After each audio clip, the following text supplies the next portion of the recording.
Hello, guys. Hi, Facebook and LinkedIn, YouTube. Happy to be live. Today, we're going to be discussing a very exciting topic: how to get your green card with no interview. Please stick with me. I'll be with you shortly.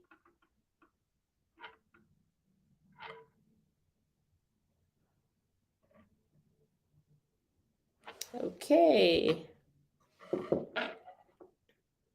I think we're all set on Instagram as well.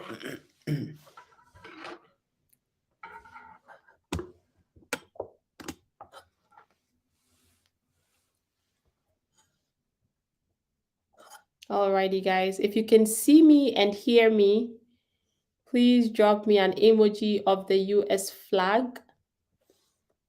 If you can see me, please drop me an emoji of the US flag. Awesome. I see the TikTokers doing their thing.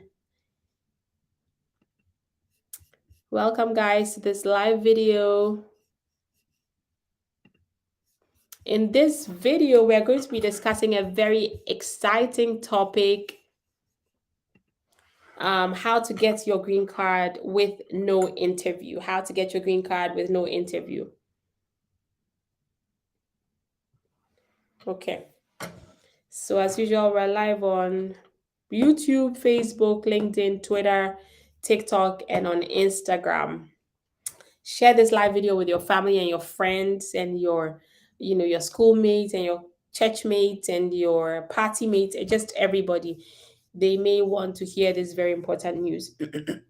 Share it on your timelines and on your WhatsApp. Okay, guys, so let me jump into it. Let's share my screen right here. I'm sharing my screen on LinkedIn, Facebook, YouTube, I believe Twitter. So if you want to see what we are seeing, then you're welcome to join through those platforms. But otherwise, I should be able to discuss with all of you what we're seeing on those screens. So don't worry if you cannot see my screen. How do you get an adjustment of status interview waived? If you're trying to get a green card, you can actually get your interview waived, and you just go from application to your green card without having to attend an interview. We're going to go over what the law, what the general requirements are, and then what it takes for USCIS to actually waive your interview. Okay, so as you guys know, if you file an adjustment of status application, it means that you're applying for a green card using the form I-485 as part of your applications. And when we say adjustment of status, it means that you're simply adjusting or changing your status from either a non-immigrant to an immigrant visa, or from just being undocumented to being an immigrant, right? So that's the change of status. You're changing, or you are adjusting your immigration status, or your immigration status. So that's the adjustment of status process. If you're an adjustment of status process, for various reasons, you have to be interviewed by an officer, a U.S. immigration officer. They want to check, okay, what is your admissibility? Are you inadmissible? Are you eligible? Are there any issues against you? Do you qualify? So for those reasons, you will be scheduled for an interview. You go in person to meet an officer, and then they drill you. So if you're filing an adjustment of status application, you must be interviewed, unless, of course, USCIS determines that they are waiving your interview. Okay.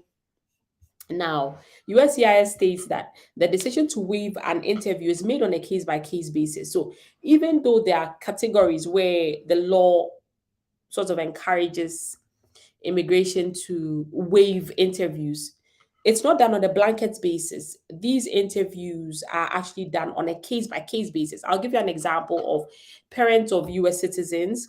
Generally, those people, their interviews could be waived by US immigration officers, but even then, it's still analyzed on a case-by-case basis. Even if you're a parent of a US citizen, they will review your case to see if you should come in person for an interview, or you should not come in person for an interview. When I say come in person, whether your interview should be waived or not. Now, the interview, what's the purpose of a US immigration interview? If you're going for your immigration interview, USCIS wants to verify very crucial information about you. They want to determine whether you are eligible for your adjustment. So, for example, if you're filing a marriage based green card, the law requires that the marriage should be bona fide at its inception. So the time you guys were getting, the time you guys got married, the intention was not to evade or just to get a green card. It was to establish life together with a partner. So on that basis, they want to determine if you are actually eligible according to US immigration laws to be filing a marriage-based green card. That did you comply with what the law requires? Okay. If you are filing a green card for your mother, they want to make sure that truly that's your biological mother, or you qualify, that's really a parent-child relationship, that you are eligible for the adjustment you are seeking. Please take note that if you're filing a family-based application, USCIS will generally require that the petitioner has to appear with the principal adjustment of status applicant. So, for example, you are a US citizen person and you're filing a green card application on adjustment of status for your mother or your father. If your mother, who's the applicant for the adjustment of status, is called for an interview, the I-130 petitioner, that is you, the petitioner whose status gave your mother standing to apply for the adjustment of status, you have to go along with so the beneficiary has to go along with the petitioner. The beneficiary of the I-130 is, of course, the person benefiting from the application. The petitioner is the one who's a US citizen saying, hey guys, can you approve my mom's application? Right? So the I-130 petitioner has to appear with the principal adjustment of status applicant. Okay. So, of course, the derivatives don't have to be part of this. It's just the principal applicant. That means the person in whose name the application is being made or the application is being submitted. They have to be there. Well, now, in addition, derivatives are required to appear regardless of the filing category. So, of course, the I-130 requires that the petitioner be there for the interview.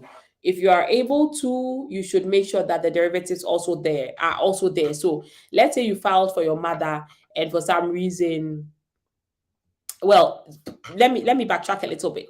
When we talk about derivatives appearing for an interview, please note that it can only apply in cases of preference immigrants categories. Okay, so IR, immediate relatives, there are no derivatives under there. So derivatives should also appear regardless of the filing category, according to USCIS. In addition to the principal applicant themselves being there, okay? So during the interview, here's what happens. The officer will verify that the applicant, you've understood the questions on the application, like, how did you come into the US? Do you have a valid I-94? Or have you ever been arrested? And then they'll provide the applicants, they'll give you an opportunity to revise some of your answers. If you think that there was something that you didn't answer correctly, where do you live? Where have you lived within the last 5 years? If you think that, no, I didn't answer this question well, in 2 years ago, I was not living here, you correct that, that information on your record. Anything that has also changed, you correct it on the record during the interview. Now, any unanswered questions or incomplete answers on the application, you have to make sure you respond to them in front of the officer. Then if you actually update your information, you will re-sign and date the application at the conclusion of the interview. Okay, now let's talk about waiving the interview itself, the meat of the live video.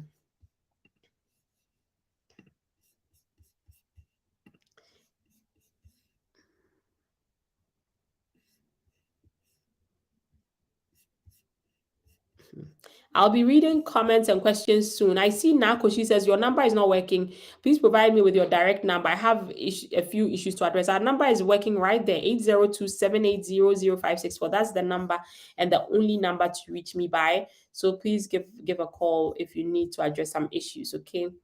Now let's move on. General waiver categories, waiving the interview. How do you get a green card without attending an interview. I posted a few videos where like, oh, we didn't, we our interview was waived. And like, how is that possible? I'm going to show you how it's possible. You can actually get a green card without an interview. We'll go through the requirements here. We'll go through the general waiver categories and then we'll go through some additional notes. First of all, USCIS officers, they may determine that on a case-by-case basis, they don't need to interview certain adjustments of status applicants, right? They'll consider all the evidence on your record and then determine, okay, do we need to bring this person in or do we not? Here's the list of categories where an officer may decide to waive an interview. Number one, if you are an applicant that's clearly ineligible, they'll waive your interview. Like, look, they'll just deny your case. Clearly, like, so if you file an application where you're a US citizen person, let's say you're a 30-year-old US citizen man, and you filed an application for your grandmother, clearly ineligible, they're not going to call your grandmother for an interview because your grandmother is clearly ineligible. There's no category like that where you can file, US citizen can file for their grandmothers. No interview. They won't even bother with you. Secondly, unmarried children under 21, if they file the form I-485 on their own or filed a form I-485 with their family's adjustment applications, and every applicant is eligible for an interview waiver. Okay, so these are minor children. If they filed the form I-485 either on their own or they filed it with family members whose interviews are waived, then they'll waive the minor children and minor unmarried children, they'll waive their interview for them as well. That means that they will not have interviews for them. The third category is the parents of US citizens. If you're a parent of a US citizen, generally these interviews are waived for you. Okay, you need to make sure, well, we'll talk about that, but you need to make sure you submit a very well done packet. That's when these things will apply. Because even if you're the parent of a US citizen and your application is incomplete, they are going to call you in for an interview, right? So in order to take advantage of these waiver categories, you have to make sure that you're submitting a one and done application. It's very comprehensive, answers all questions, and there's no ambiguity on your record. Now, the last is unmarried children under 14 years old who are married children of green card holders or permanent lawful residents. If they filed form I-485 of their own or filed a form I-485 with their family's adjustment application, and everyone in that family is eligible for an interview waiver. Just like the second category I mentioned, but here, children of green card holders. Now, please note that this list is not absolute, right? So if USCIS determines that despite the fact that you are in this list, they still feel like an interview is required, then they'll conduct an interview. If they want to clarify something on your record or, just make sure that an ambiguity is resolved, an ambiguity on your record is actually resolved, then they will schedule you for an interview. So again, note that despite the fact that your category may not be listed in this general waiver category, if USCIS figures that, you know what, you are in another category not listed here, but an interview is unnecessary, then they still may waive your interview. They'll tell you, no interview, just get your green card and go enjoy your life. So, as the general waiver categories, of course, military personnel petitioners, those people, USCIS may also waive their appearance. If you are incarcerated, a petitioner is in prison and they're unable to attend an interview, they could potentially waive that interview. Illness or incapacitation. So let's say an I-130 petitioner, US citizen father, he's bedridden, and it may be appropriate to waive the interview because he's very ill or incapacitated. Normally, they will have to obtain supervisory approval in order. So they'll obtain, they will obtain approval from their supervisors to say that, okay, let's waive the interview for this person because he's bedridden or whatever, due to illness, okay, cancer or something that makes you unable to actually attend the interview. Okay, now let's look here. Let's talk about what are the reasons why USCIS may require an interview. Let's look at the reasons. So, unless USCIS determines that an interview is unnecessary, the case should be relocated to the field office with jurisdiction over the applicant's place of residence once the case is ready for interview. The reasons for requiring an interview may include the following. So, the first reason for requiring an interview, a green card interview, is they need to confirm the identity of the applicant. If your identity is in doubt, they'll call you for an interview. Some of the things that could elicit doubt about your identity: use of multiple names. They're not sure who is who. On one document, you have Linda J. Bewa. On another document, you have Linda Bewa Ofe, and you are the same person. That could potentially have them call you for an interview to confirm your identity.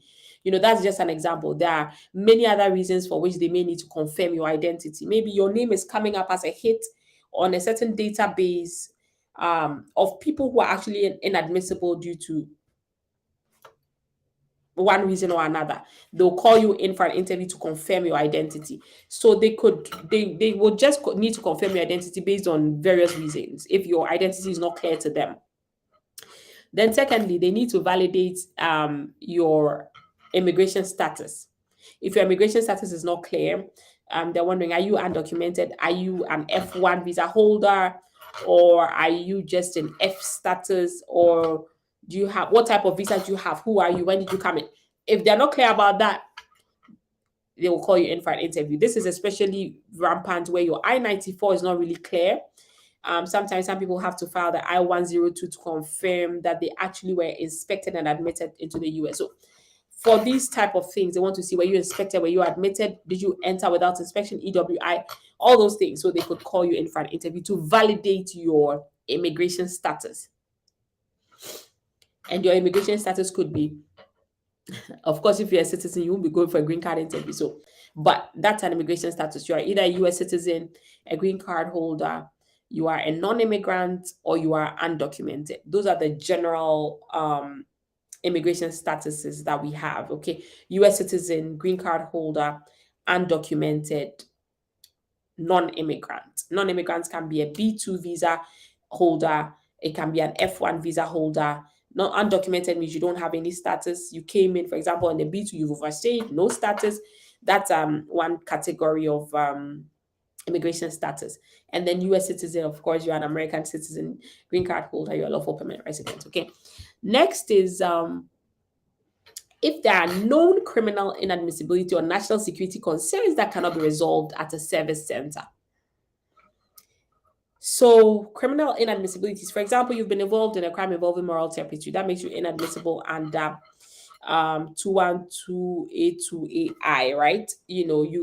A crime involving moral turpitude could be you have a petty larceny record, or you've stolen something in a shop, and you have just a crime that involves your morality, like theft, fraud, identity fraud, credit card fraud, things that have to do with your good moral character or like your moral disposition, that have to do with your conscience and integrity, like things like that, right?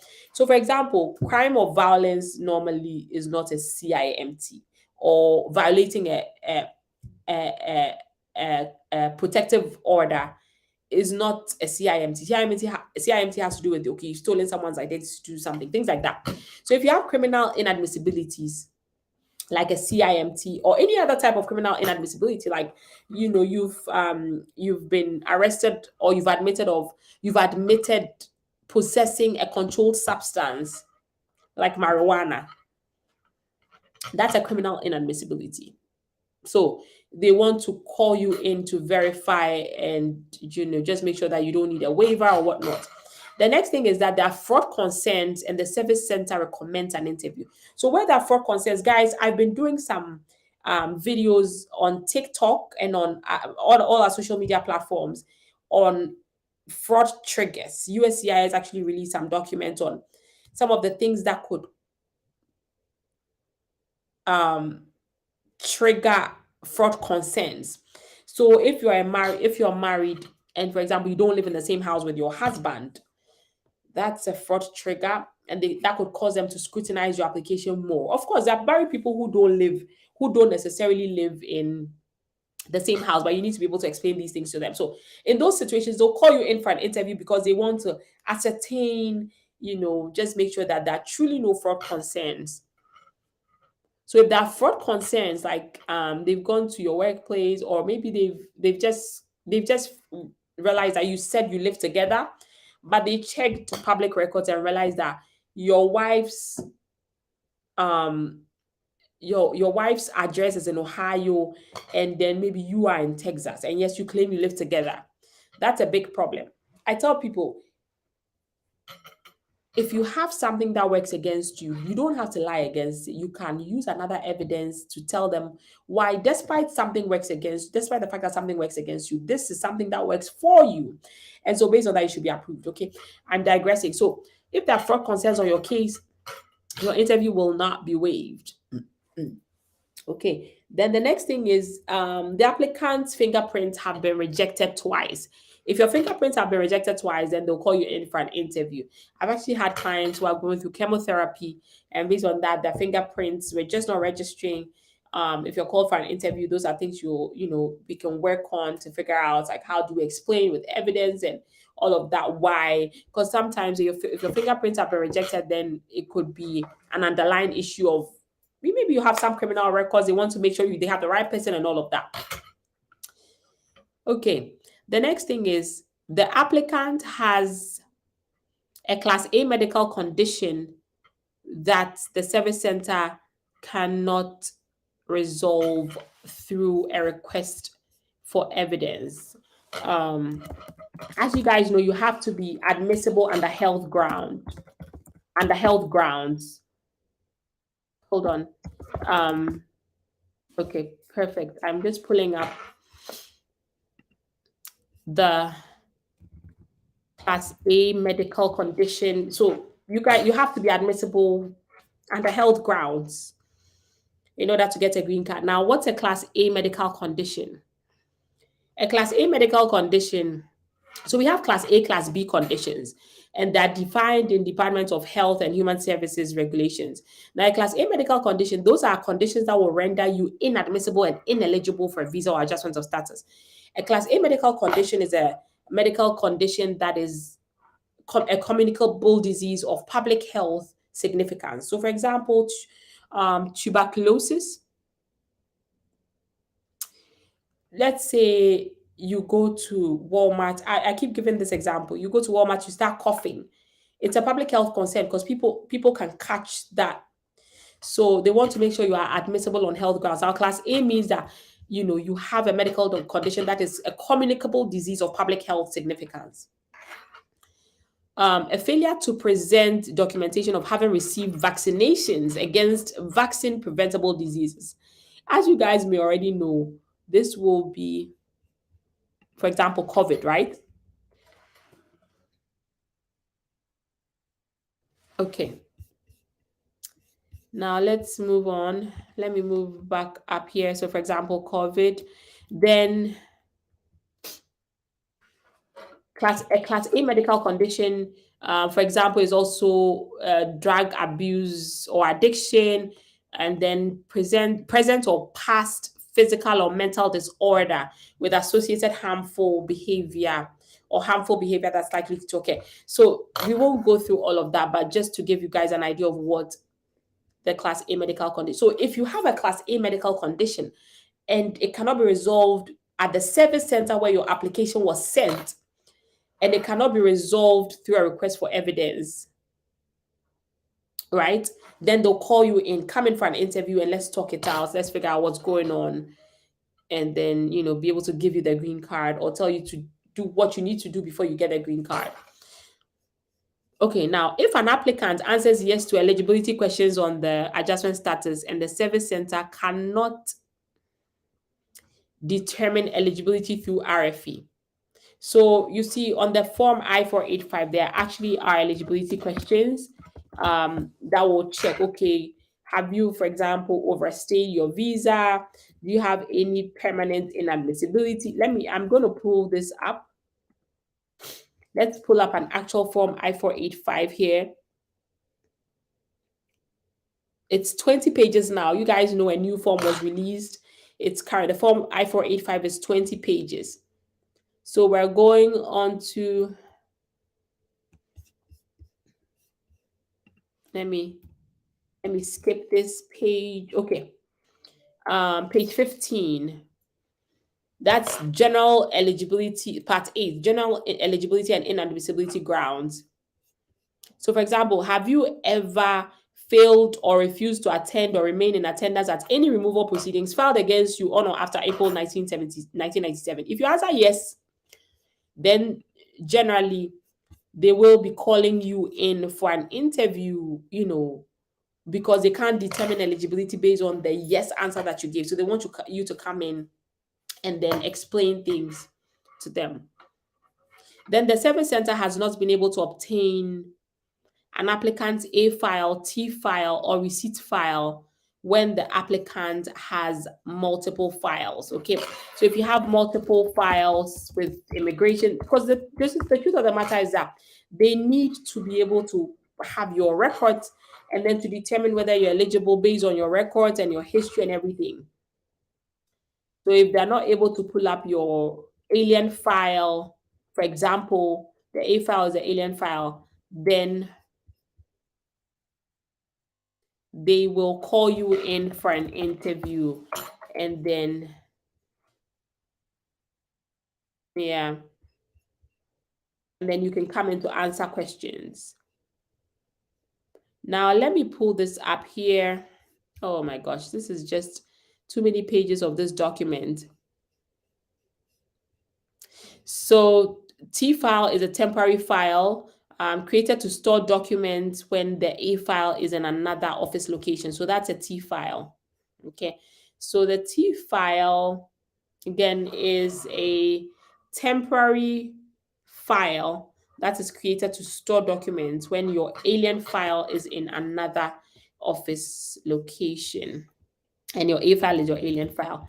I'm just looking at this document. National File Tracking System, NFTS, by the U.S. Department of Homeland Security. Okay, so that's it.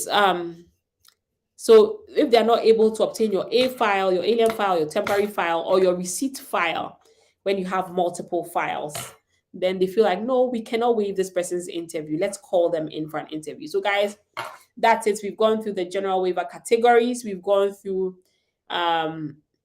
what are the reasons they need to require an interview, and so we'll call you in.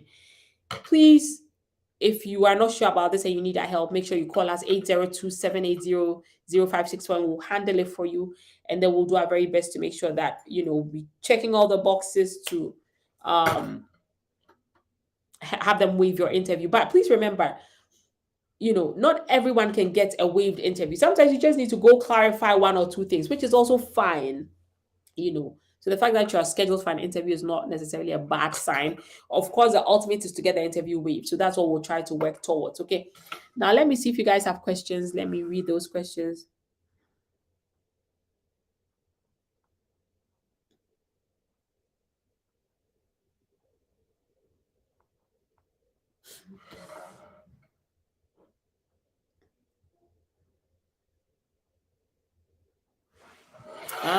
Levels 3 on TikTok. Levels 3. Let me hold on, guys. Let me take this from the screen on Facebook.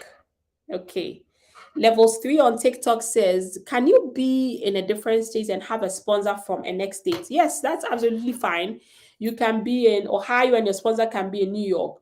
The I-864, the person just needs to be above 18 and be a U.S. citizen or a green card holder.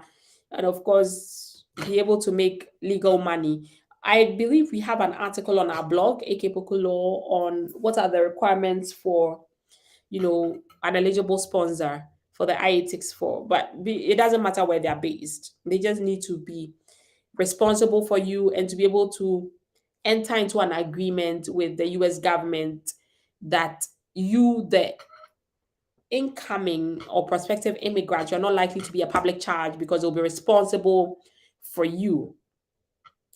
And so they're entering, the sponsor will enter into a contract with the US government that any public means tested benefits that the immigrant takes, they will refund or reimburse the government federal agency. Okay. So that's fine. So if you need help with that I-86 form, make sure you contact us. It's a very tricky document. So, and I actually have people that were put in removal proceedings because the I-86 form was deficient. It's a big deal, because you have to make sure you're answering the tax questions. It has tax implications as well properly.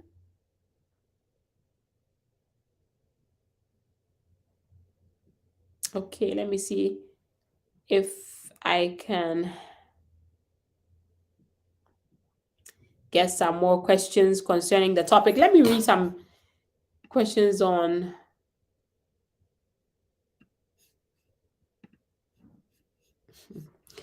Daniel Kofi says, have you guys started consultations? I called and was like, oh, we're not doing consultations until April. That's not true. We're doing consultations. We're just booked, fully booked until April. So if you need an earlier date, make sure we have emergency consult fees available. So we have slots for emergency consult. So you just tell the person and then they can schedule you for earlier. But yes, I believe we're booked until May, the early May now. So we're constantly taking consultations, constantly. We're always working. But of course, our availability depends on the available date. So we do have slots that are available. If you want an earlier date, just let the customer service person know and she can schedule you, okay? I have Kofi Bento. I have an approved I-130. Can I submit I-45 without an I-94 card? I lost it and I was not able to get it with the I-102. Call us and we'll be able to help you, okay? Kofi Bwans. Can't see the name well. Kofi Buensi. I hope I'm reading it well. You have an approved I-130. Okay. Yeah, we can help you with that. The I-102 is not the only way to prove that you were actually admitted and inspected. So contact us and then we can help you with that.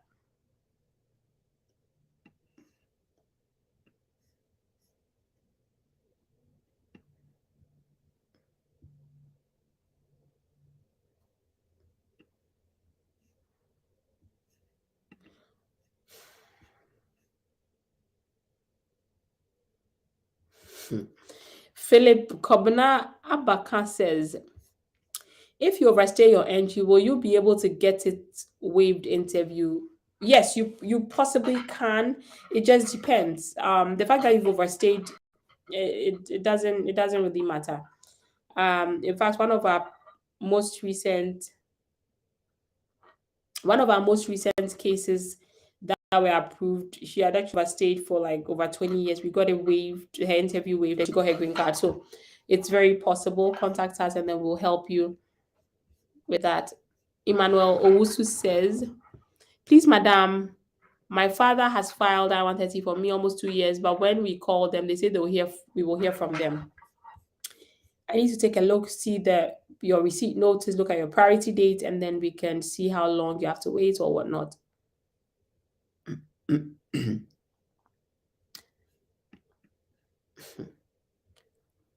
Is there, Emmanuel Aloyin says, is there unforeseen implications for FR students who use their SSN for DoorDash? Absolutely. If you're an F1, you have restrictions about working. You cannot be involved in unauthorized employment. If you are, then there could be termination of your service. Your I-20 could be terminated, and that could be a big problem. So you might want to be careful with that. Contact us if you need more help, and we can take a look at specifically what's happening with you and give you more tailored legal advice for your case. Yakubu Dauda, thanks a lot for watching. He says, keep it up. Thank you so much. I appreciate your very nice, kind words.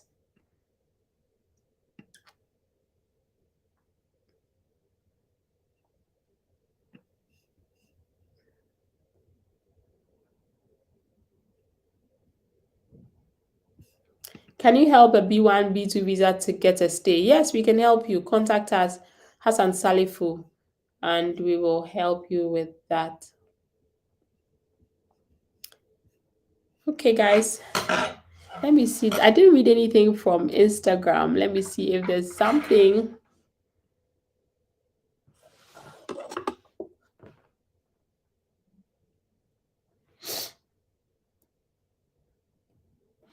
Coffee99 says, my question is it necessary to provide notarized letters from family and friends when filing for the first time?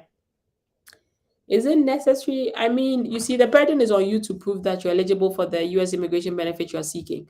So, if providing letters from family and friends, notarized letters will help you prove your case that you are eligible, then sure, do that, you know.